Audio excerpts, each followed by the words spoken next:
Now in the soup, we take Lauren Hutton off our A-list. Will you embrace my big fat ass? Find out why the Bachelorette is becoming a nag. It's a long story. Try to keep Tyra's hands off our butts. I don't know what's gonna happen. And laugh at clumsy stars on Celebrity Circus. I think it's kind of gross. Plus, Denise Richards. Y'all forget about that?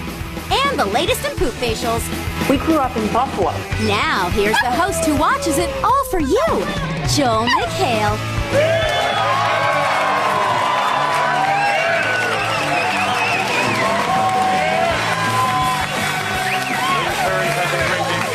Welcome to the soup. It's not award season, everyone. Which meant it was the perfect time for Bravo to bring in all the A-listers for their A-list awards.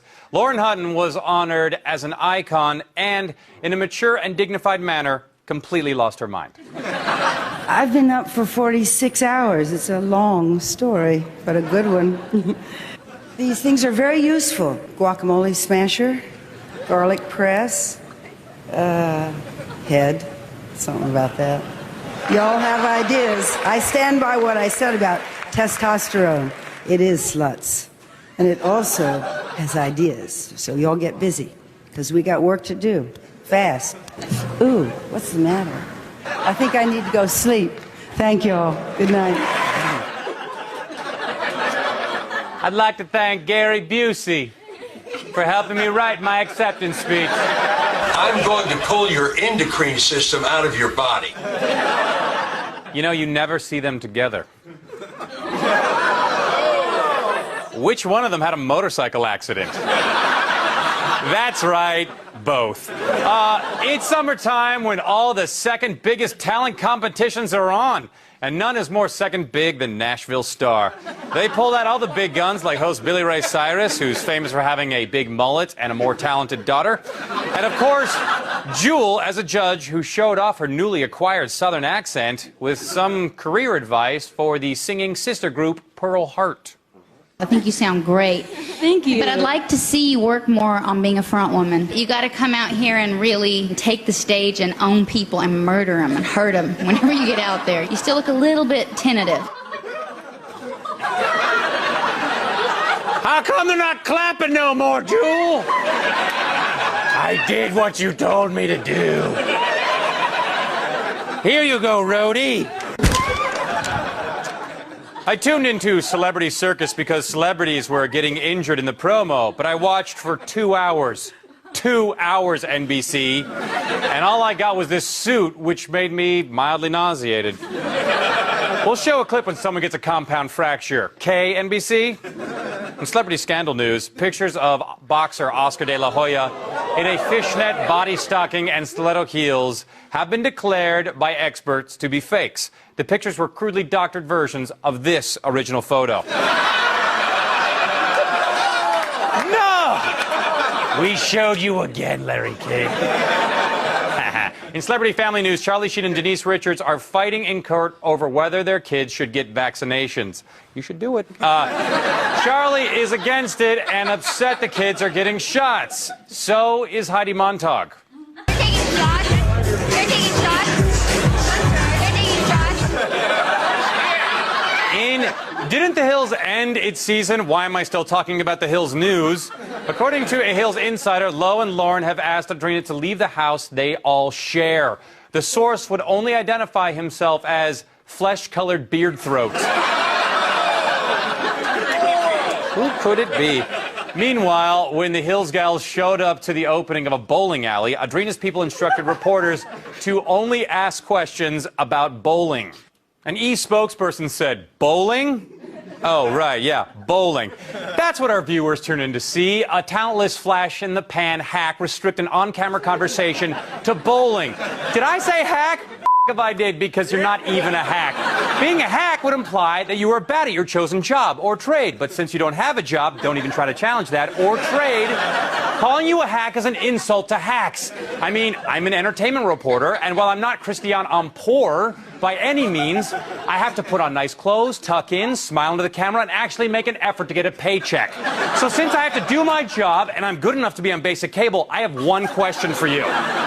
What's a 7-10 split?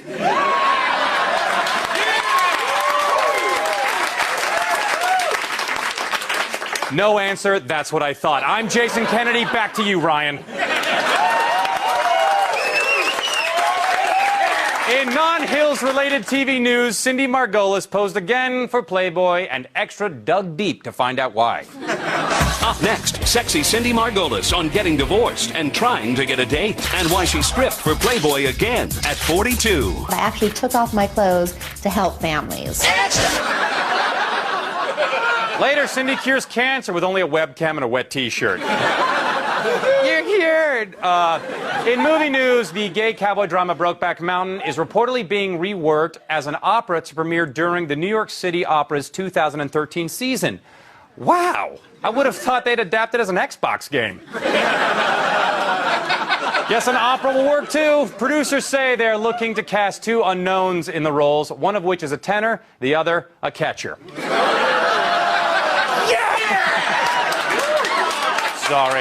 Sorry. M. Night Shyamalan's new movie, The Happening, hits theaters this weekend. M. Night is, of course, well known for his pull the rug out from under you endings. How does he come up with the ideas? Take a look. I'm your mother. And cut. My movie sucks. Tired of your same old twist endings? Then try the new M. Night Shyamalan Twist Ending Generator. I see dead people. With M. Night Shyamalan's Twist Ending Generator, you can add any twist ending you want. I see self-aware chicken McNuggets. You think M. Night Shyamalan came up with all those endings that you never saw coming by himself? Think again! I see llamas that can possess people and take over the world with lasers and zombies. That's right! With M. Night Shyamalan's Twist Ending Generator, your movie is guaranteed to make money because nobody will shut up about the bizarre, out-of-left-field plot revelation. I'm your mother, and I'm your father, and an alien from the planet Zorgoth. And I'm dead. And I'm a lesbian. Thanks, M. Night Shyamalan Twist Ending Generator. M. Night Shyamalan's Twist Ending Generator. Cannibal Poodle Republican Visigoth.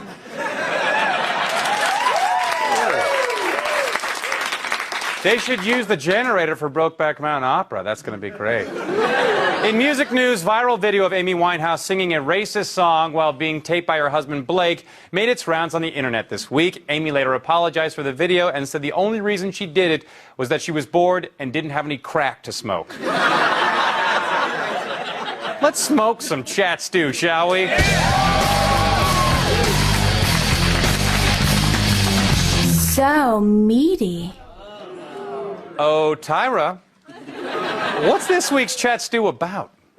Big ones, flat ones, firm ones, and jiggly ones. We've all got them. And I think y'all know what I mean. What is it? What on earth could it be? Stop stalling, you devil woman. A booty, your butt, your behind, your pretty little bum. But not everybody knows how to love their hiney. So today, I'm going to show you how to embrace your ass, just like the women that you see right now. Okay, we are embracing our asses today. We are learning to embrace our BFAs, our big, fat asses. Thank goodness somebody finally had the courage to tackle this controversial topic. If only they gave Peabodys for big, fat, ass-related journalism. In keeping with the topic of celebrating your full figure, Tyra had Carney Wilson on, who celebrated her full figure years ago by trying to get rid of it through gastric bypass surgery. And despite the fact that Carney gained the weight back, Tyra can't even let her have the fat spotlight.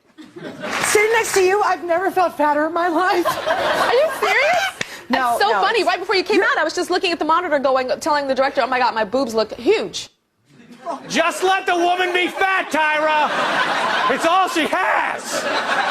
But luckily, Tyra got the interview back on track to the important subject at hand. Before we go, will you embrace my big fat ass? Right? Yeah! Embrace my big fat I'd like ass. to hump that big fat ass.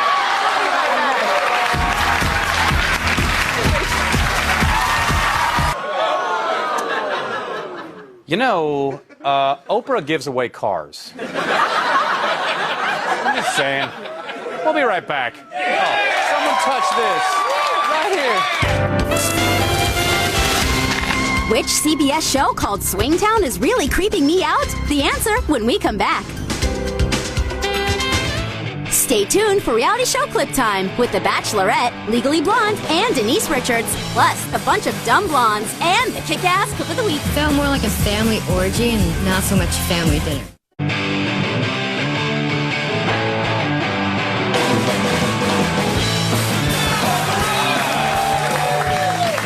Welcome back.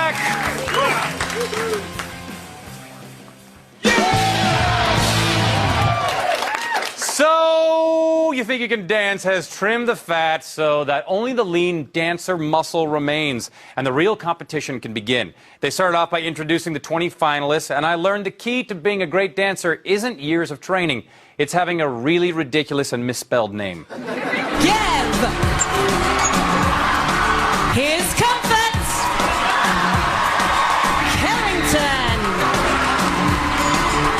Jamie, Thane, Twitch. What's going on, Twitch and Comfort? At least they won't have to change their names when they become strippers. How dare you? This week on The Bachelorette, Deanna's severe charisma deficiency catches up with her as she tries to have a fun time playing games with her suitors when clearly the dudes just want to entertain each other. I'm really, really upset right now. Because right now, I should be the happiest person in the world, and you're all breaking my heart. Okay? You all feel good about that? I came down here today wanting to hang out with all of y'all. If you don't want to hang out, go home. Look, you're all pretty and everything, but it's a nice day out. We got a cold case of brewskis, and this hat is so freaking puffy. How can I pay attention to you and play Pillsbury Doughboy with the fellas? I'm just one guy. I'm breaking my heart right now. Legally Blonde, The Search for Elle Woods, pits 11 young aspiring actresses against one another to see who will become the next Elle Woods in Legally Blonde, the musical. Easy enough concept to understand. Well, Cassio can't quite get her mind around it. This is a competition, and we're all fighting for the same thing. And one of us will get sent home, and then after that, another person will get sent home. And after that, another person will get sent home. Wait, slow down. A reality show where the contestants are voted off one by one? You've gone too far this time, MTV. Stop breaking ground. All the girls are feeling the pressure, especially Natalie. I know a lot's riding on this audition, and it's really frightening. I don't know what's gonna happen. If only there were someone who could tell her what's going to happen. And one of us will get sent home, and then after that, another person will get sent home. After that, another person will get sent home. Oh, thank you, Cassie. By the way, Cassie got sent home. Next week, someone else will get sent home. No idea what happens after that? Vince McMahon is trying to give away $1 million on WWE Raw by calling people on the phone and asking if they know the secret word, but instead the bit turns into a battle royale between Vince and the phone. Maybe we should have rehearsed this like we do the matches. But Vince didn't get to the top of an entertainment empire by giving up. He brought in a telecommunications expert to help him. This is not going to work, I don't think. Still not ringing. Still not working, huh? Maybe if we hit this thing with a folding chair. What do you say? On the game show, Your Place or Mine, families compete for cash and prizes, but this kid doesn't seem to have the hang of the whole question answering thing. What company's ads tell you to think outside the bun? Outside the bun? Burger King. Burger King is incorrect. I mean, not Burger King. Oh, it's not West Africa. And not Martin Landau. Come on, give me the money. You know I'm right. It's not. Later on, the family has a chance to win a Jeep, and with that kid's vast knowledge of what things are not, they're bound to win, right? That's your third wrong answer. The correct answer is North Carolina.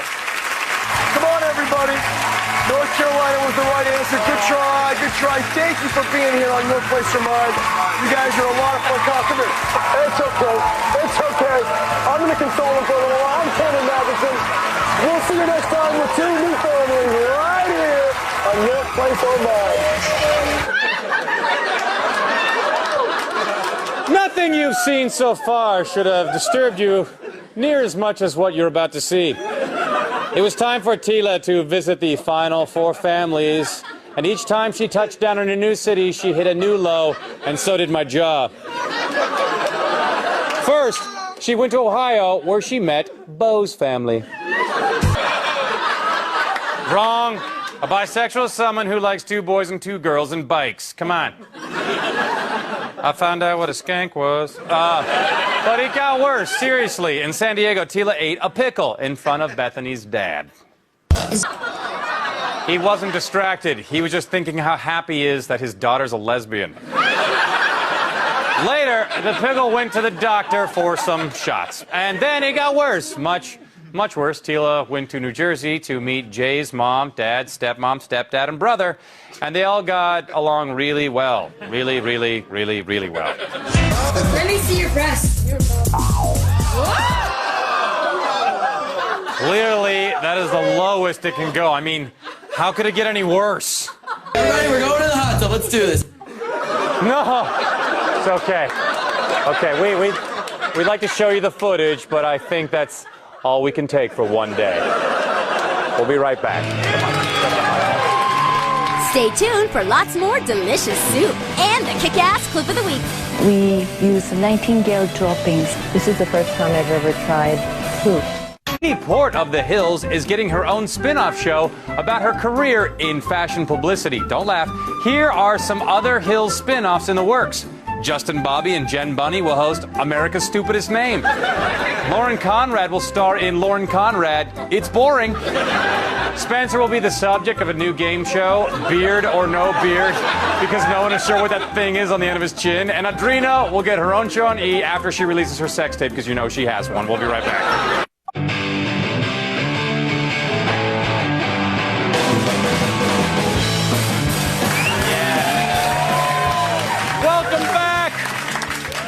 What happens when you take adults who have devoted their entire lives to studying obscure trivia and ask them to talk about themselves? You get one of my favorite segments. Cool story, Jeopardy contestant. Donna Vogel is our champion. Very intelligent-looking lady who once appeared on the Howdy Doody show as a child. That's right, Alex. I was a little kid. And my sister and I actually, each in our turn, went on the Howdy Doody show and were in the peanut gallery because we grew up in Buffalo. And our mother went to high school with Buffalo Bob Smith, who actually was from Buffalo. Yeah, good deal. Cool story, Jeopardy contestant. Good thing Buffalo Bob wasn't from Murderville. He tried to murder my sister and myself on separate occasions. Let's take some E, shall we?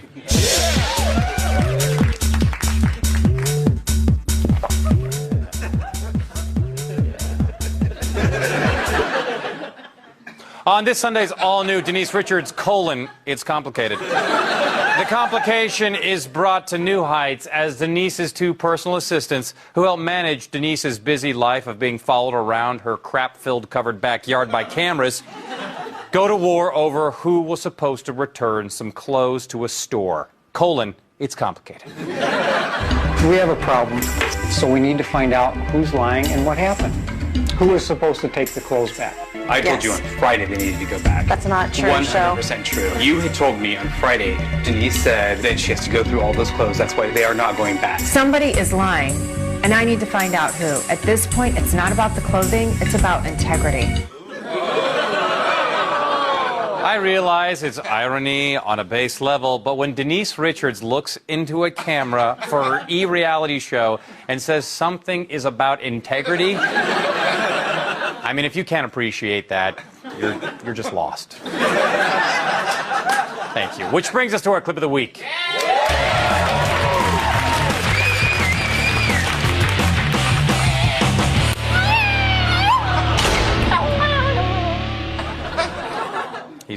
Headline news runs all day and all night. So after about 10 o'clock in the morning, the headline stories have all been done, and you get down to the smaller stories, then the human interest stories, and then eventually the fetish stories. There is a new way to get a facial. It's with bird poop. We call it geisha facial, and then we use nightingale droppings. This is a first for me. I've had the microdermabrasions and the brightenings, but this is the first time I've ever tried poop. All right, why not? But it'll cost you. The bird poop facial costs $180. Pretty pricey. That bird poop facial is no walk in the park. I mean, if it was, it would be free. If you want your soup early next week, check out condensed soup on Yahoo at yahoo.com, keyword condensed soup. And for your daily dose, check out the soup blog at eonline.com/thesoup. And if you want to smell your soup up close and personal, I'll be in Boston, Rhode Island, New Hampshire the weekend of July 28th. Your job is to find out where. See you next week.